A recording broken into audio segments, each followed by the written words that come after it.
Chers collègues du CDSAI, bienvenue. Aujourd'hui, au programme La métacognition.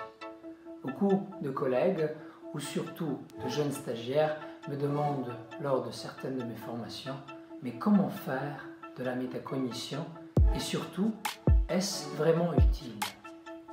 Pour répondre à ces deux questions, nous avons choisi aujourd'hui de prendre quelques exemples issus de ma propre pratique qui datent de l'année académique 2017-2018.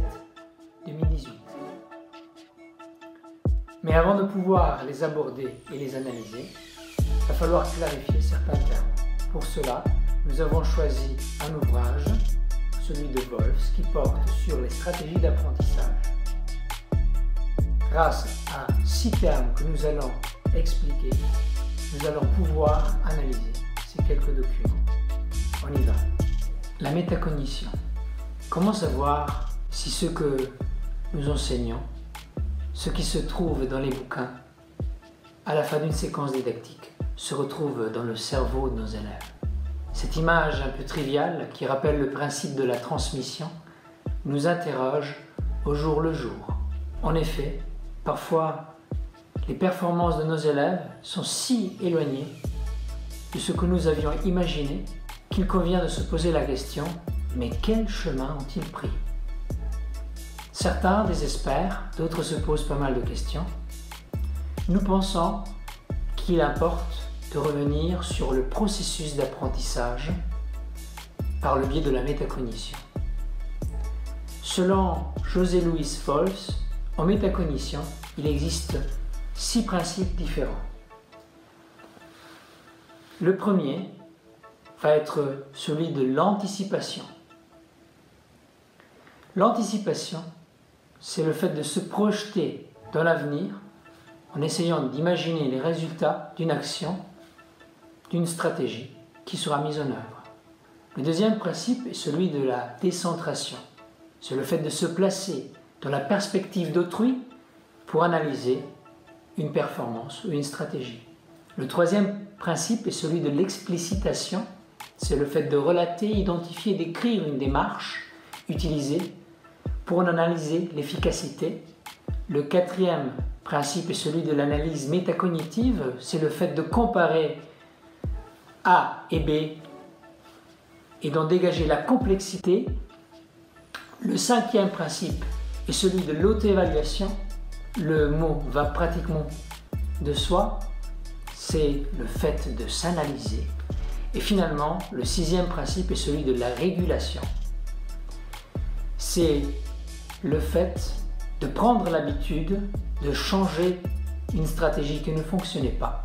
Et bien, après ces 6 définitions, il est peut-être temps d'analyser quelques exemples concrets ensemble. Le premier exemple est issu d'une classe de 9e, ancienne dénomination. Il s'agit d'élèves d'environ 15 ans qui suivaient un cursus appelé à l'époque régime technique. Ce premier exemple illustre 2 principes, celui de l'anticipation et celui de l'explicitation. Si nous analysons ce premier exemple, nous voyons que l'élève en question retrace le cheminement, réalise qu'apprendre seulement 2 jours avant un contrôle n'est pas suffisant et se donne des pistes de remédiation.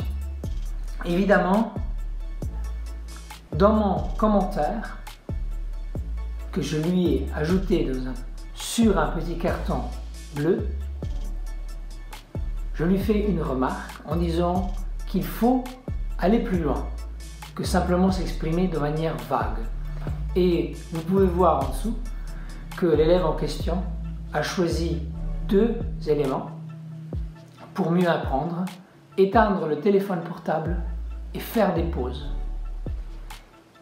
La métacognition a ainsi permis de créer un lien plus fort entre la phase de répétition à la maison et le professeur.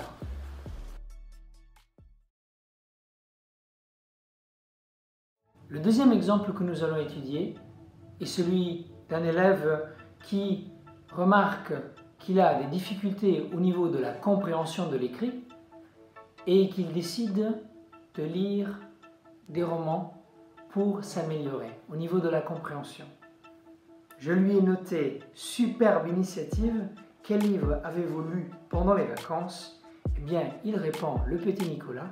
Certes, c'est un livre qu'on pourra juger un peu simple pour un élève de 15 ans, mais faut-il se plaindre d'un élève qui met en mouvement sa propre remédiation? Je ne le pense pas. C'est un cas où la métacognition non seulement illustre un dialogue entre l'enseignant et l'élève, mais montre aussi comment un élève peut lui-même créer et anticiper des situations de remédiation qui lui sont propres.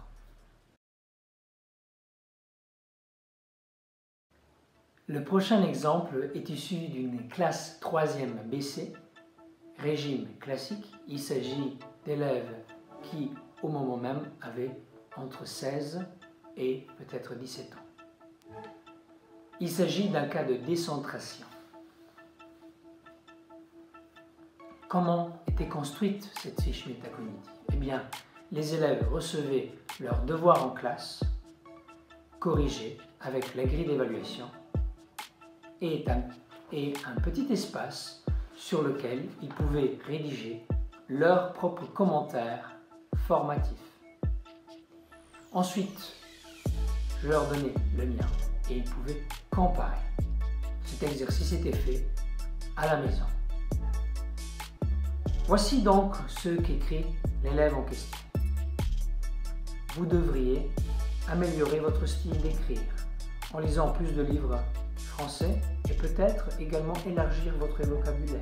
De plus, vous aurez dû apprendre mieux les réponses notées en classe. Il est important de lire les questions du devoir en classe attentivement pour éviter de donner une réponse hors sujet, entre parenthèses, question 3.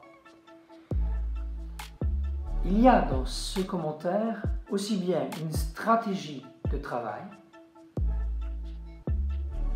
lire plus attentivement une réponse, et il y a une piste de rémédiation, travailler le vocabulaire en lisant.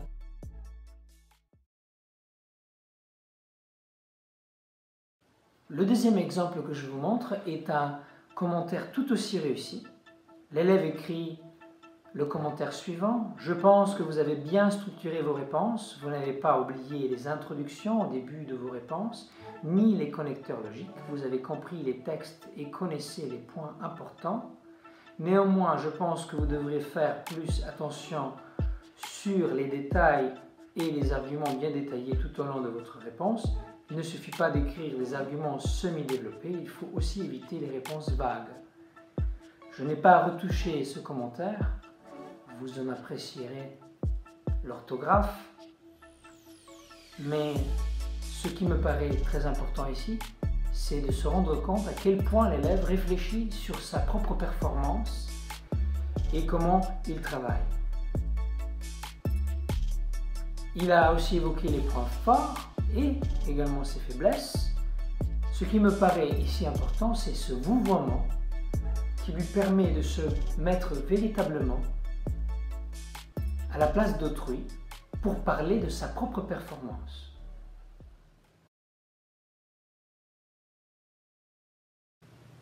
Le prochain exemple est un exemple issu d'une classe de jeunes apprenants. L'élève en question avait entre 12 et 13 ans lorsqu'il a fait l'exercice. Et on remarque que lorsque les élèves sont encore jeunes, que la métacognition est un peu plus complexe à mettre en place. Et pourtant, ici nous avons un véritable exemple d'une analyse métacognitive de la mesure où on compare une erreur avec la version du professeur et on essaie de dégager l'origine de l'erreur. Si je prends en considération les 3 premières cases, je remarque que l'élève en question avait des difficultés avec l'impératif. notamment au niveau du verbe aller, du verbe être et du verbe avoir.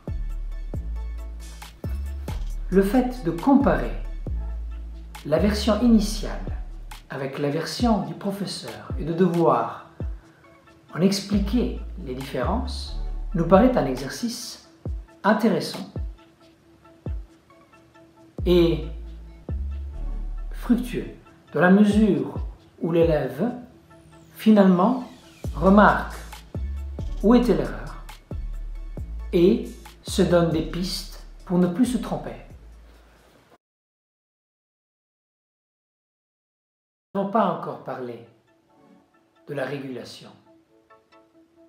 C'est un sujet important, puisque comment pouvons-nous garantir que les dires, les affirmations et ces prises de conscience des élèves se retrouvent au niveau de leur performance, de leur expression écrite, de leur cahier tout simplement? Eh bien pour cela, il faut peut-être les guider, les rassurer. Une façon que j'ai utilisée durant l'année académique 2017 et 2018 était de leur faire rédiger les règles grammaticales du point qui était abordé en classe à leur propre manière en utilisant le principe de la carte mentale. Les exemples qui défilent en ce moment sont des exemples personnels réalisés par les élèves, parfois incomplets, mais il s'agit d'un effort pour pouvoir garantir la régulation d'un processus.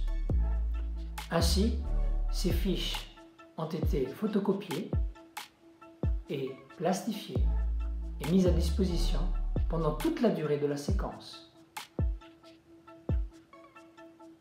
Certains élèves avaient pris l'habitude d'y jeter un coup d'œil, d'autres, malheureusement, n'avaient pas encore ce réflexe. Ainsi, parfois, même les principes et les fiches métacognitives peuvent avoir leurs limites. Chers amis du CDSAI, c'est la fin de cette capsule. J'espère qu'elle vous a inspiré, que vous allez tenter quelques-unes de ces expériences. J'aimerais bien vous dire que si vous tentez l'expérience, ne vous arrêtez pas au premier essai, faites-en 2 ou 3, vous allez voir que lorsqu'on insiste, ce genre de procédé se révèle fructueux et je vous attends avec impatience pour notre prochain rendez-vous.